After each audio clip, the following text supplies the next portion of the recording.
tahun 1938, seorang misionaris Jerman yang bertugas di wilayah Salak, Sidikalang, dan Singkel bernama Meyer menulis sebuah surat laporan atau Rundbrief untuk para pendukung misi di Eropa.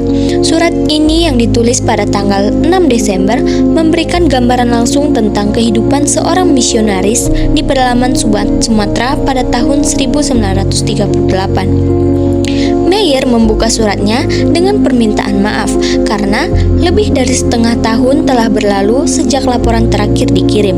Selama berbulan-bulan itu, ia harus mengelola wilayah Sidikalang yang sangat luas dengan sekitar 60 jemaat yang tersebar di daerah pegunungan. Jalan yang sulit, kondisi alam yang berat, dan jumlah jemaat yang banyak membuat ia bekerja dari fajar hingga larut malam. Selain itu, pembangunan gereja Salak yang dilakukan dengan dana jemaat yang sangat terbatas juga menyita sebagian besar waktunya. Setelah itu, surat ini beralih menceritakan satu komunitas kecil bernama Kota Kerangan. Letaknya sekitar 75 km dari Salak, dan pada masa itu hanya bisa dicapai dengan perjalanan kaki selama 2 hari.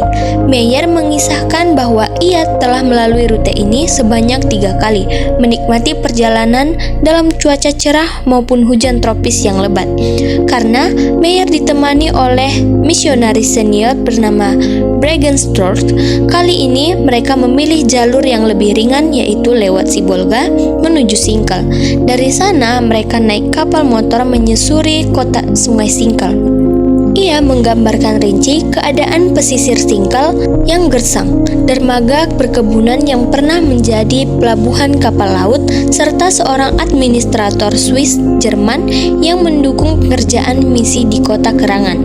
Perjalanan naik motorboat digambarkan panjang namun menyenangkan, dengan sungai yang lebar hampir menyerupai sungai Rhine di Eropa. Namun, bagian yang paling mencerminkan sudut pandang Meyer adalah ketika Meyer menggambarkan kondisi masyarakat lokal di Singkel. Dengan bahasa khas misionaris Eropa pada masa itu, Meyer menyebutkan desa-desa sebagai tempat yang terisolasi, miskin, dan dihuni oleh penduduk yang menurutnya malas dan tumpul. Ia mengaitkan kondisi sosial tersebut dengan kenyataan bahwa hampir seluruh penduduk Singkel beragama Islam, pandangan yang menunjukkan bias religius yang kuat.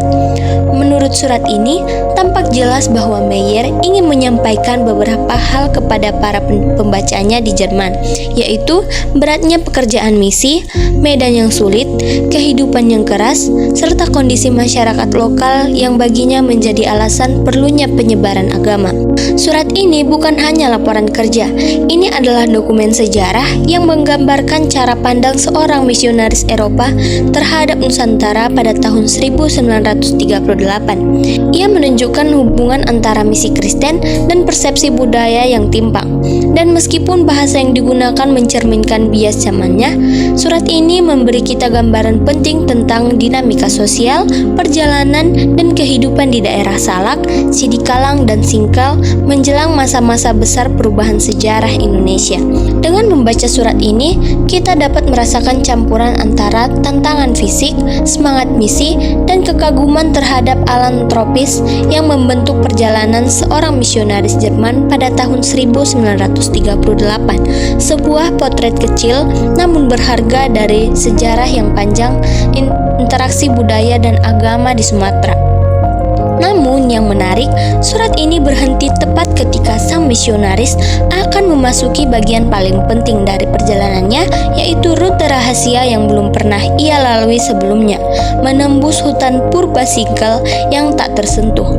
Ia bahkan menuliskan bahwa ia akan menjelaskan tujuan sebenarnya dan peristiwa-peristiwa yang terjadi dalam perjalanannya pulang. Tetapi bagian itu tidak muncul dalam halaman ini.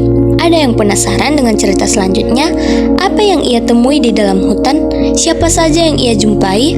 Dan mengapa ia menekankan bahwa perjalanan itu berbeda dari semua perjalanan yang pernah ia lakukan? Surat berikutnya menjanjikan sebuah kisah yang jauh lebih dalam tentang bahaya, tentang pertemuan tak terduga, dan mungkin tentang sesuatu yang ingin ia sampaikan dengan nada yang jauh lebih pribadi. Dan percayalah, isi berikutnya jauh lebih mengejutkan dari yang terlihat di halaman pertama ini.